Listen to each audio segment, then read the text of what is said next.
আসসালামু আলাইকুম। আশা করি সবাই ভালো আছেন। অনেক দিন ধরে চিন্তা করতেছি বড় ভাইয়ের খামারে যাব, যাওয়া হচ্ছে না। তাই আজকে রওনা হয়ে গেলাম বড় ভাইয়ের খামারে দেখার জন্য। প্রত্যেকবার কুরবানি আসলে বড় ভাইয়ের খামারে যাওয়া হয়। এবার একটু দেরি হয়ে গেছে। মানুষ বলে না সবুরের ফল মিঠা হয়, তবে বড় ভাইয়ের খামারে অনেক সুন্দর সুন্দর গরু এবার সংগ্রহ করেছে ঈদের জন্য।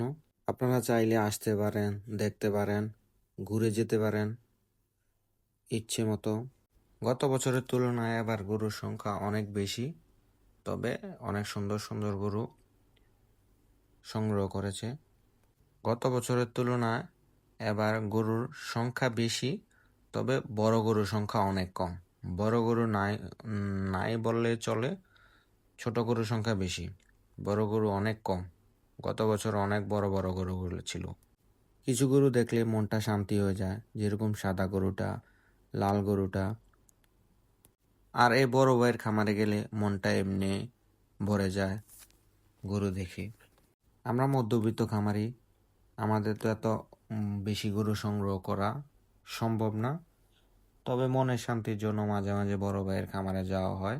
মাঝে মাঝে বলতে কি, প্রত্যেক কুরবানি ঈদে বড় বড় বড় ভাইয়ের খামারে যাওয়া হয়। আর আমরা যারা গরু প্রেমিক আছি, গরু না দেখলে মনে হয় কি জানি মিস হয়ে গেল। চোখের শান্তির জন্য যাওয়া।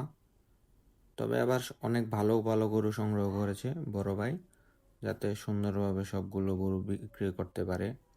আর ভবিষ্যতে যাতে, আগামীবার যাতে আরও সুন্দর সুন্দর গরু সংগ্রহ করতে পারে, সবাই দোয়া করবেন। এই কোরবানির ঈদে বড় ভাইয়ের সবগুলো গরু যাতে বিক্রি হয়ে যায়, আমার মন থেকে চাওয়া।